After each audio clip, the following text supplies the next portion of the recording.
I'm in Inglewood, living off Arborvitae. I'm on government assistance, and I run out of money, and I had to buy Pampers for Jelani. And I had $11.42 in the bank. And I remember wrapping my son in a towel for 2 days. You know, someone said, because when I tell the story, I always get teary-eyed. And someone said, do you fabricate the tears because you've told the story so much? No, I'm a mama.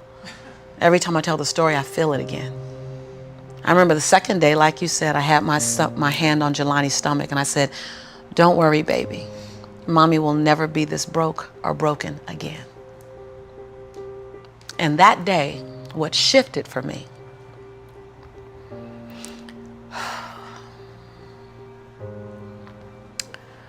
was I was willing, and I don't know if this is going to sound crazy, I was willing to completely die to any form of me that I had been so that I can birth the woman that I was becoming. The reason why a lot of people won't become who they want is because they're too attached to who they've been. And you hear it all the time when people say, I've always been this way. Okay, well, if that's working for you, keep doing that. I knew it wasn't working for me any longer. I had hit my version of rock bottom. So I was willing to let go of everything and everybody. See, another reason why people won't get there is because the doorway is for you to fit through. You trying to carry everybody else through because you're trying to be Rescue 911. And you got to rescue you first. I am much more valuable to my family and to my community because I was willing to let them go through the door myself, teach myself, learn myself, condition myself, and then come back and get them. I'm much more valuable to them now. But I had to go through a window time of 10 years of judgment. You leaving us, hanging out with white people all the time. You going to these crazy countries. We don't know what you, I had to be willing to allow my conviction to make me inconvenienced. See, we want to grow, but we want to stay liked by everybody. I was willing to be my own rescue at the risk of your approval. But most of us aren't like that. Facebook is an example. We want to be liked. Well, I woke up and I like myself today, so your like is extra. My job is to like me first. I was willing to say every day, Lisa, you like you? Lisa, are you proud of you? Lisa, are you playing full out? Every day before I checked in with anybody else. That's lonely, by the way. Why won't most people do it? Because it's scary and it's lonely. So what did I do? I was willing to find people who had what I didn't have, who were living lives that I wasn't living, who believed things that I didn't know about, and I was willing to become their student. I got up every day and I ate a slice of humble pie. See, when you get to this level, even me 10 years ago, you can get caught up by reading your own fine print. See, whenever I hear people reading my bio, and before I came on and you read my bio, I'm in the back going, yeah, yeah, yeah, yeah, yeah, yeah, yeah, yeah, yeah. Because I don't want to ever think I arrived. That bio is old. You should be interested in my future. Oh, that's my bio. What's my future? Oh, what are you doing? Who am I becoming for 2020? And we get caught up in our bios. We get caught up in our status. I never allowed that to stop me from going and sitting at the hem of someone and saying, what do you know about wealth? See, because there's 3 forms to money. There's 3 relationships to money. We learn how to earn it, we learn how to keep it, and we learn how to grow it. Well, I learned how to earn it because my theme song was, I'm a hustler, baby. And I want you to know, everybody with me, it ain't where I've been, but where I'm about to go. So I was singing that song. That was good. They know, right? I was singing that song when I was working out of my closet as my office. I was in a walk-in closet where you really couldn't walk in, you stepped in and turned, right? and the clothes rack, you know how you have the hanger rack, I had pant hangers in the closet and I had manila folders clipping on the pant hangers. Those are my client files.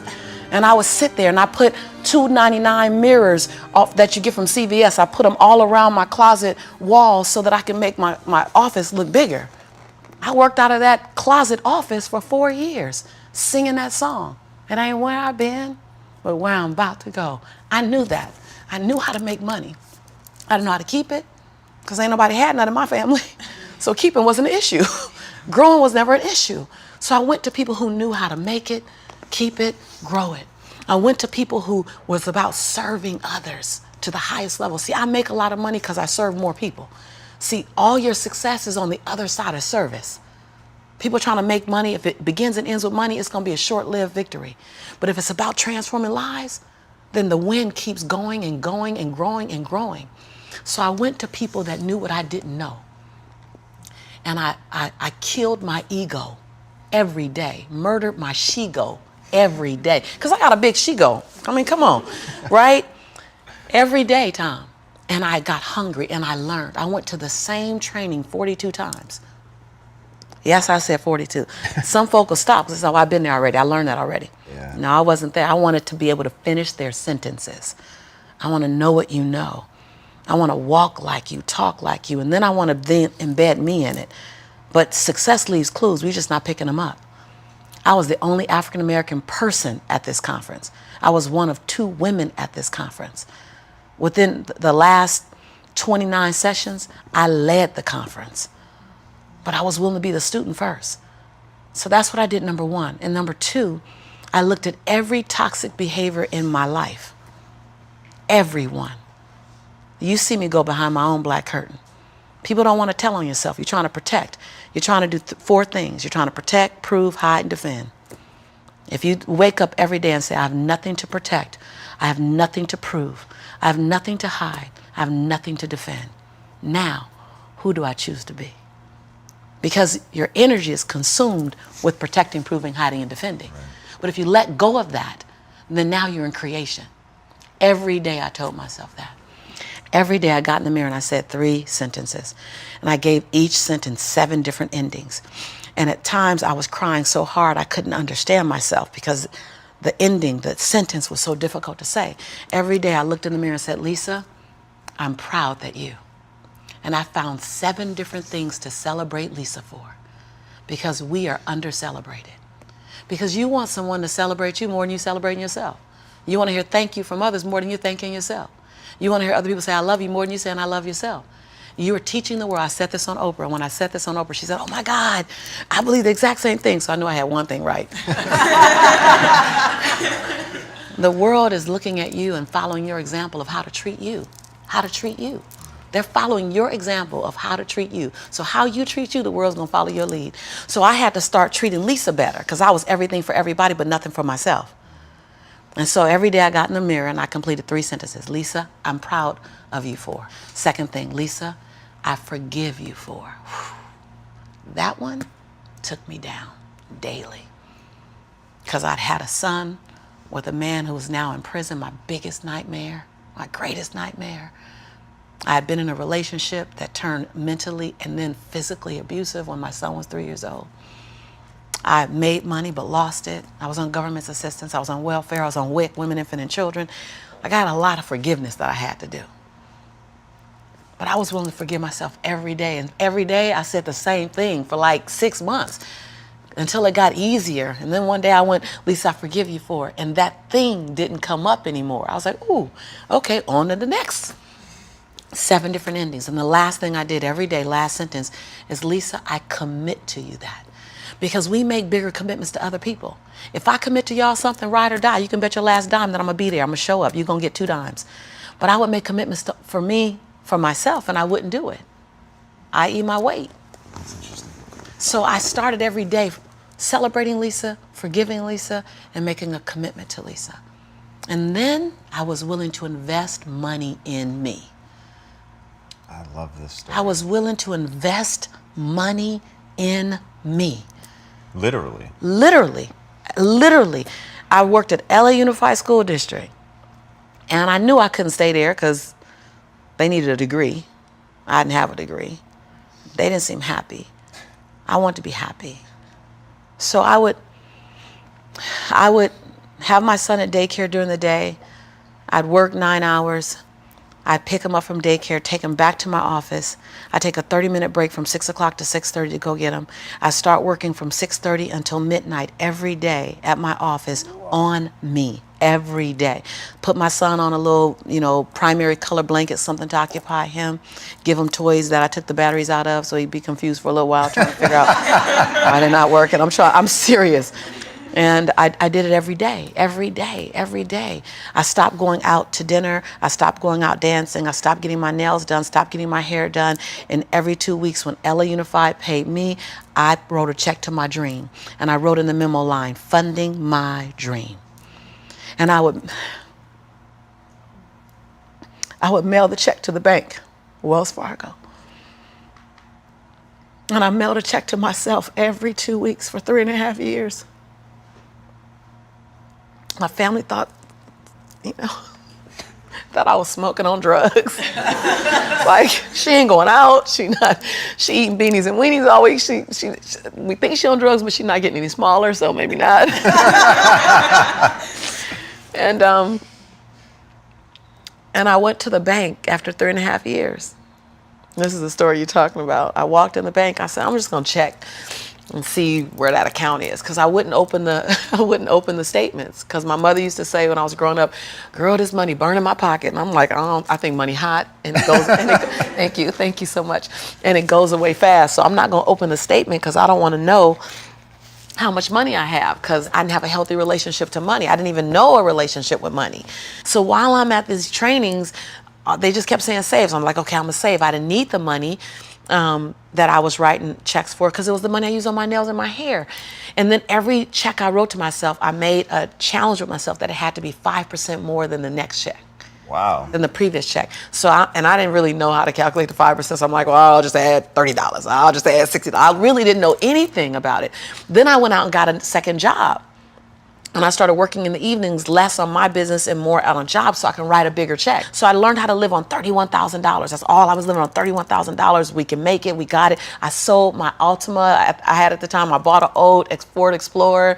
I just skinnied down. I moved out of my 3-bedroom house. I moved in with a roommate. She smoked even, and I was like, okay, I'm gonna put towels under the base of the door. Y'all, you gotta be inconvenienced.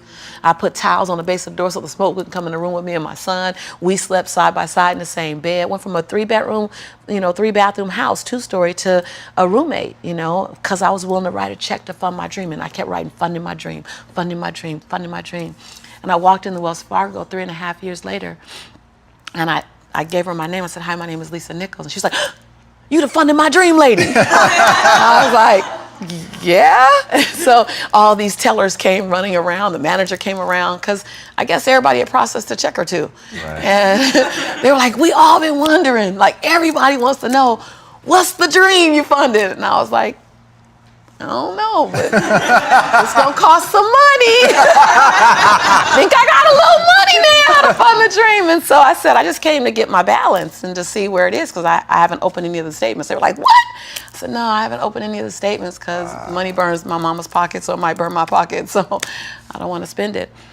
So she wrote the balance down. You know how they write the balance down, and she turned it and passed it to me, and I looked at it, and I said, no, ma'am, my name is Lisa Shante Nichols. This is my social security number. I don't even want that money because y'all gonna want it back, and I don't want to get in trouble, so can you just give me my account? Because I didn't know anyone in my family that had $5,000 in their account, $10,000 in the account. So when you write down that I have $62,500 in my account, that's not mine. And so they all teared up, like everybody started crying. They're like, no, it's yours. I looked down at my son, Jelani, who was 5 years old now, and I said, Jelani, I think life is going to change for you and mommy. Oh. My son said, Mommy, can we finally go to McDonald's now? So, because I've been making them homemade Big Macs for a while. I was like, Mama can make you a better Big Mac than, Ronald McDonald. So, because I was willing to inconvenience my entire life. My entire life. I was willing to disrupt my entire life to buy my future, to buy my possibility, to give my dream a chance. See, we're not supposed to tuck our dreams in on the pillow when we get up in the morning. We're not supposed to leave them at home and go and fulfill somebody else's dream. We're not supposed to do that. That's not what we're wired to do. That's not who we are. Your human spirit doesn't care about the economy. The human spirit doesn't care that my son's father went to prison. The human spirit doesn't care what's happened to your family. The human spirit doesn't care about the past. You may have been molested, or your family may have been broke, or you may have been betrayed, or you may have a divorce. Your human spirit doesn't care about any of that. Your human spirit simply says, what's our command for tomorrow? What do you want to create? It's not keeping score. Your brain is keeping score, because your brain is designed to keep you safe. Your soul, your intuition, your human spirit is designed to make you soar. And when you get to the edge of that stage, I want to get up right now. Can I get up right now? Whatever you want. Okay. Think I'm gonna tell Lisa Nichols no? Come on now. When you get to the edge, your brain will always tell you to step back. It's always going to tell you to step back, because you can fall. Always. It's going to tell you to step back, because before you fell, the last time you did this, you saw someone else fail. You could hurt. You could be off work. It's going to tell you. It's designed to keep you safe. So you have to be willing to play between your brain and your soul. And on some days, you got to just listen to your soul. And you got to say, I'm going to leap. I'm going to get to the edge. Most people are at the edge, and you're standing at the edge and you're watching everyone else fly. That's Pimp My Ride, Watch My Crib, all this stuff. You know, watching people's lives on Facebook. You're at the edge, watching someone else live, wondering what it's going to be like when you jump without ever jumping. And I'm just here to tell you, jump. Because only three things can happen. You're either going to jump and fly, or you're going to jump and fall on something soft, or you're going to fall down hard. Either way, you're going to get back up. You already know you got what it takes to get back up. Your greatest fear is not that you will fall. Your greatest fear is that you will live a full life and never fly, that you never leaped. You're not afraid of dying. You're afraid of dying before the world sees who you really are, before they really get your fingerprint, before they really feel your breath, before they really get your contribution, before they really feel you. That's what you don't want to happen. You don't want to leave this place without us knowing you were here. All I'm doing is giving my dream a chance. And I'm not extraordinary. You don't get off the hook. You don't get to be let off the hook. I'm an ordinary woman who chooses every day to make one more extraordinary decision. You're a grinder. Yeah, right? Like